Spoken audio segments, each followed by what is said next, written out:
नमस्कार। ये वीडियो आपके और मेरे बारे में है। ये वीडियो इस देश के बारे में है और इस देश में फैली हुई इस महामारी के बारे में है। कोरोना चारों तरफ है, लेकिन कोरोना के साथ साथ उतना ही फियर और उतना ही कंफ्यूजन पूरे देश में है। तो इस कंफ्यूजन और इस फियर के लिए जिम्मेदार कौन है और इस कंफ्यूजन और फियर में हम क्या कर सकते हैं, इस वीडियो में मैं 4 पॉइंट्स पे बात करूंगा। हो सकता है ये वीडियो लंबा जाए।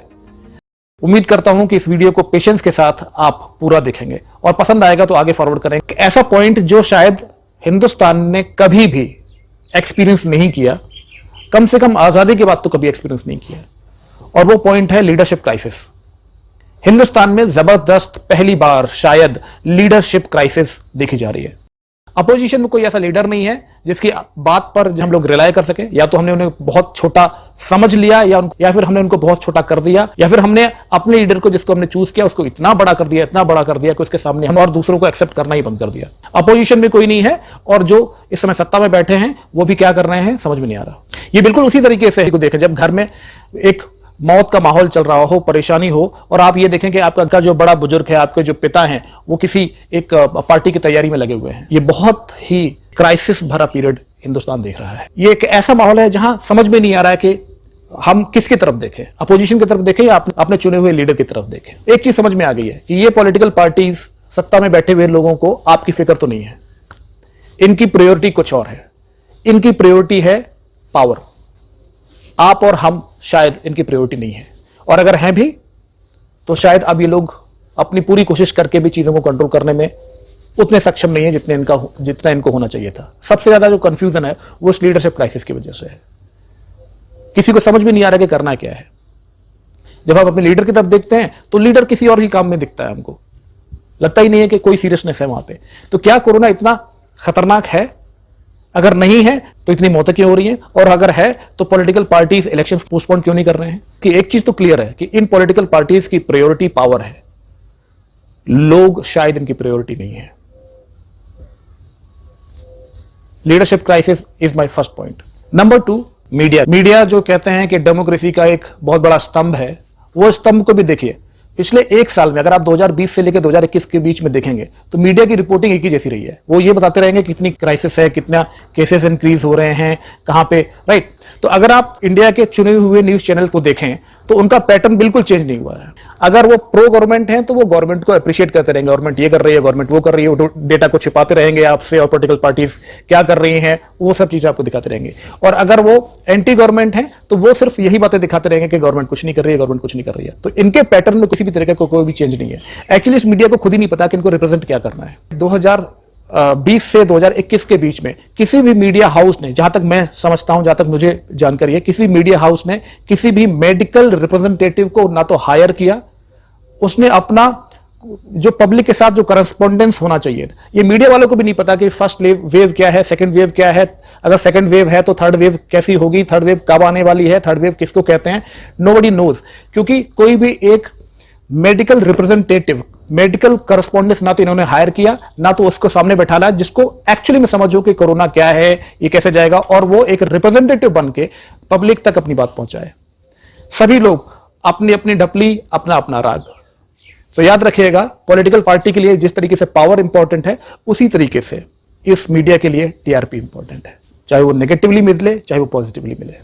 और तीसरा पॉइंट मेरा है मेडिकल वॉरियर्स। सबसे पहले तो सल्यूट है इनको, क्योंकि यही वो लोग फ्रंट लाइन में बैठे हुए हैं जिनको पता है कि कोविड इज डेंजरस, जिनको पता है कि कोविड इनको भी हो सकता है, लेकिन इस समय अपना असली धर्म ये लोग निभा रहे हैं।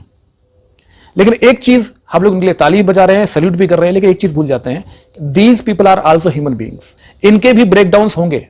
अगर ये डेथ देखेंगे, लोगों को तड़पता हुआ देखेंगे और लगातार देखेंगे, इनको भी सही से फैसिलिटीज नहीं मिल रही हैं, तो याद रखिएगा इनका भी एक मेंटल ब्रेकडाउन होने की पूरी पॉसिबिलिटी है। अपने पास एक कोई क्रक्स प्लान नहीं है जो इनके मेंटल ब्रेकडाउन को सेव कर पाए, और ये होगा जरूर, और होना शुरू भी हो गया। हो सकता है शायद आप में से कई लोगों ने, कई डॉक्टर्स के, कई मेडिकल स्टाफ के रोते हुए वीडियोस भी आप लोगों ने देखे होंगे, उनकी परेशानी की वीडियोस भी आपने देखे होंगे। They are also human being. याद रखिएगा वो रोबोट नहीं है, मशीन नहीं है, तो उनका ब्रेकडाउन भी हो सकता है, पॉसिबल है। इसलिए बहुत जरूरी है कि इनके मेंटल ब्रेकडाउन को भी हम लोग कंसीडर करें।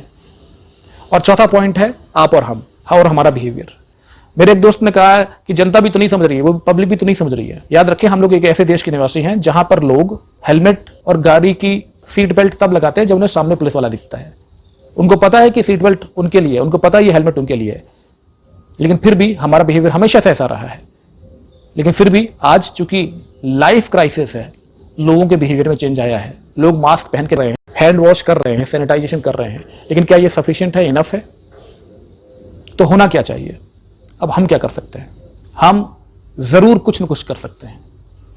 सबसे पहले पॉलिटिकल पार्टीज क्या कर रही हैं, गवर्नमेंट क्या कर रही है, इससे अपना ध्यान हटाइए, क्योंकि उनकी अपनी प्रायोरिटीज हैं, उनके ब्लेम गेम चालू हो गए हैं और वो जितना बेस्ट कर सकते हैं वो करेंगे। तो आप किसी पॉलिटिकल पार्टी के रिप्रेजेंटेटिव बन के अपने सोशल मीडिया में अपने दोस्तों के साथ ये डिस्कशन को बंद करें। वो आपकी प्रायोरिटी नहीं है। That should not be our priority now. So forget what government is doing, whatever they are doing, they will keep doing it. Number 2, stop watching TV. समझिएगा, 1000 केस हो गए, 10,000 केस हो गए, एक दिन में 1 लाख केस निकलने लगे, 2 लाख भी निकलने लगे, 3 लाख भी निकलने लगे, क्या फर्क पड़ने वाला है? आपको और हमको पता है ना, ये आपको सिर्फ और सिर्फ परेशान करेंगे, नेगेटिव करेंगे। और जब आपके बहुत ज्यादा नेगेटिव माइंड सेट के साथ आप काम करेंगे तो बहुत मुश्किल होगा आपको काम करना है। इसलिए आपको पता है ना कि कोविड डेंजरस है और उसके प्रिकॉशंस के लिए आपको क्या करना है। इतनी इंफॉर्मेशन बहुत है, टीवी बंद करें। अगर आप टीवी बंद नहीं कर सकते तो मैं आपको दूसरा ऑप्शन बताता हूं, और वो है टीवी बंद करें पूरी तरीके से। किसी भी तरह के कोई भी न्यूज चैनल आप ना देखें।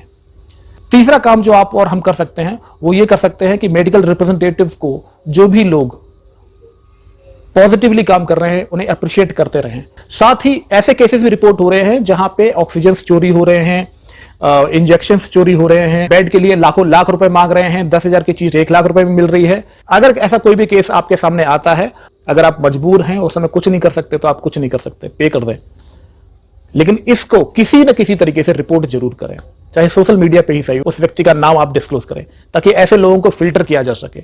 और कोई हर एक व्यक्ति से ये विनम्र निवेदन है, ये समय नहीं है पैसे बनाने का, ये समय नहीं है पैसा बनाने का, ये समय है कंधे से कंधा मिला के खड़ा होने का।